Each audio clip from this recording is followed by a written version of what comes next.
Hello दोस्तों, कैसे हैं आप सब। मेरा नाम दीपक है और मैं आप सबका स्वागत करता हूं मेरे चैनल आपका एचआर कंसल्टेंट में।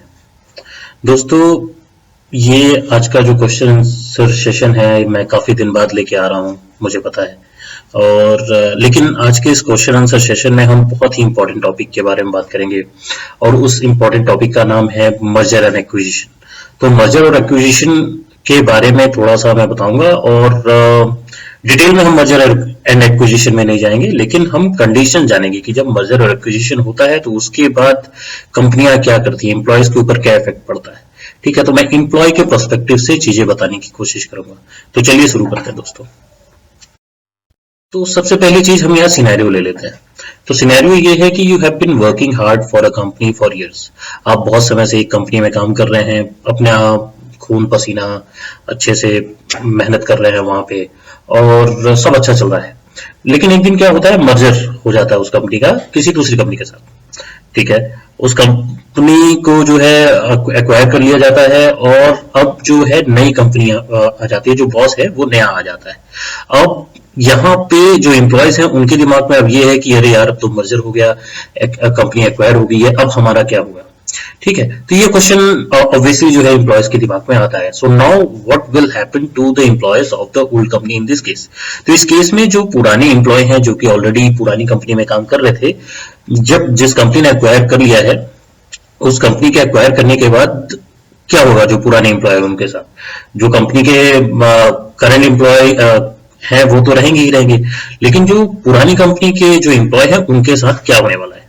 तो यहाँ पे इसको हम नॉर्मल सा क्वेश्चन इस तरह से ही बना सकते हैं कि what are the rights of employee in a merger and acquisition case.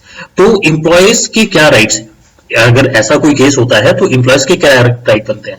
अभी हाल ही में आपने केस देखा होगा कि जब एलॉन मस्क पिक्चर में आया ट्विटर के, तो उसने एकाएक सब लोगों को फायर कर दिया। ठीक है, लेकिन इंडिया में ऐसा नहीं होता है। ठीक है, तो इसीलिए मुझे लगा कि ये चीज आप लोगों को बतानी जरूरी है ताकि आप लोगों को पता हो।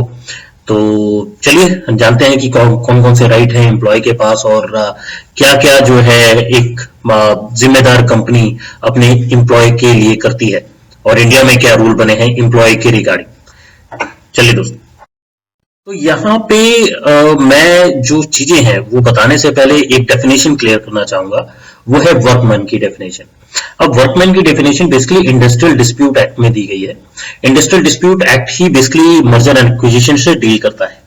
तो according to industrial dispute act 1947 section 2S के हिसाब से, है ना, सेक्शन 2S के हिसाब से क्या है, वर्कमैन एक इंडिविजुअल है जो कि एक कंपनी एक इंडस्ट्री में कार्यरत है, किसी प्रकार का मैनुअल लेबर करता है या अनस्किल्ड लेबर कर रहा है, स्किल्ड लेबर कर रहा है, टेक्निकल ऑपरेशन में काम कर रहा है, क्लर्कल काम में हाथ बटा रहा है या सुपरवाइजरी वर्क कर रहा है। तो मतलब किसी प्रकार से वो अगर काम कर रहा है ना, तो उसको यहाँ एज एन एम्प्लॉय यहाँ नहीं माना जा रहा है, यहाँ एज अ वर्कमैन माना जा रहा है। ठीक है, तो इस चीज को ध्यान रखिए, ये सब बहुत ज्यादा इंपॉर्टेंट हो जाता है। ठीक है, तो ये इंडस्ट्रियल डिस्प्यूट एक्ट की तरफ से जो है मर्जर एंड एक्विजिशन होता है। तो जब मर्जर एंड एक्विजिशन कोई कंपनी करती है, कोई कंपनी ने किसी कंपनी को एक्वायर किया है, तो वो कुछ चीजें मैंडेटरी हैं जो जिनको एक कंपनी जो कि एक्वायर कर रही है दूसरी कंपनी को, उनको दिमाग पे रखना पड़ता है। सबसे पहली चीज जो है नोटिस ऑफ चेंज।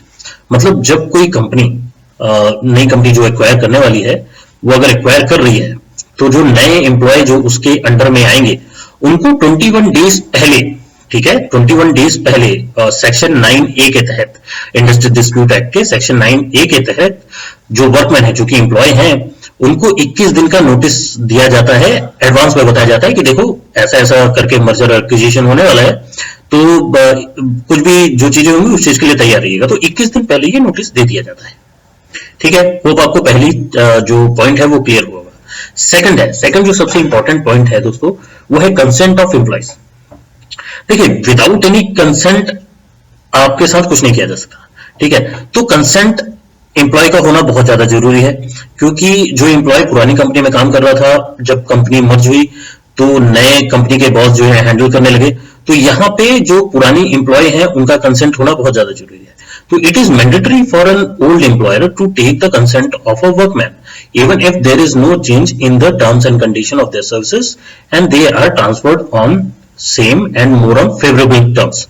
तो जो ओल्ड एम्प्लॉयर है ना, जो पुराना एम्प्लॉयर है, जो उसने अपनी कंपनी बेची है, जिसके साथ आप काम कर रहे हैं, वो उसकी ड्यूटी बनती है कि एम्प्लॉय का कंसेंट ले, ठीक है, और मेक श्योर करे कि अगर वो नई कंपनी में ट्रांसफर हो रही है, पूरी सर्विसेज ट्रांसफर हो रही हैं, तो जब एक्विजिशन हो रहा है तो उसी फेवरेबल टर्म्स एंड कंडीशंस पे जो है एम्प्लॉय ट्रांसफर होने चाहिए, ठीक है।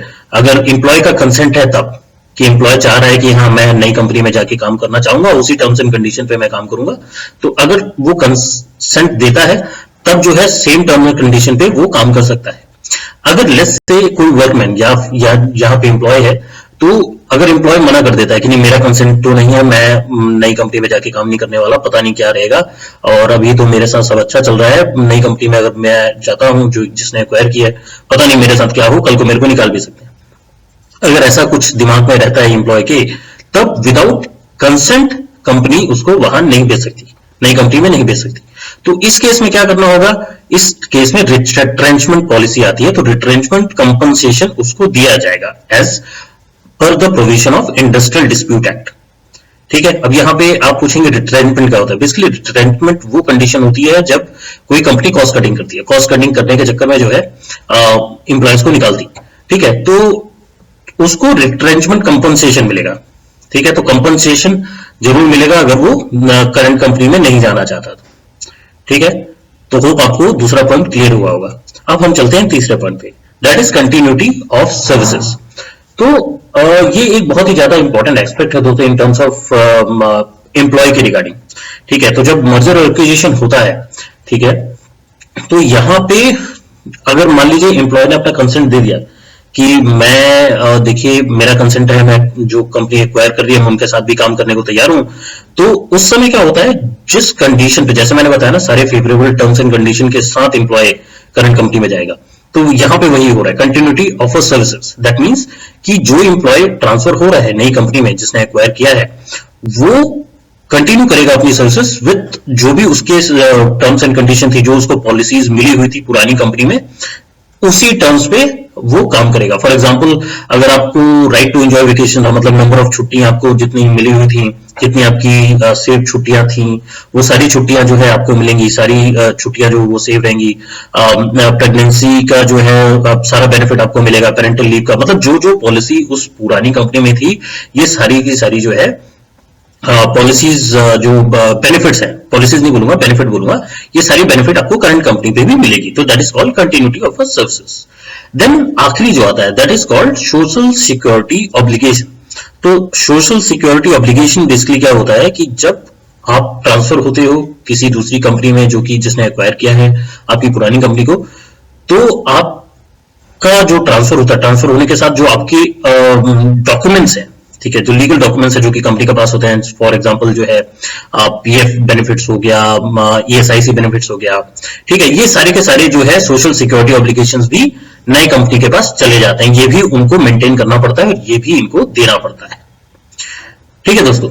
तो डरने की बिल्कुल भी बात नहीं है। इनकेस अगर आप लोगों, मैंने इस वीडियो इसीलिए बनाया कि अगर आप लोगों के दिमाग में कोई भी डाउट है इन टर्म्स ऑफ कि अगर मर्जर एक्विजिशन होता है तो कंपनी क्या करती है, तो बिल्कुल मत डरिएगा। मर्जर एक्विजिशन होने के साथ ही जो है आपको ये सारे बेनिफिट्स मिल जाते हैं, ठीक है। आपसे बिना पूछे जो है कंपनी कोई कदम नहीं उठा सकती है, ठीक है। तो होप आप लोगों को जो है ये सारी बातें जो मैंने बताई ये क्लियर हुई होंगी दोस्तों, ठीक है।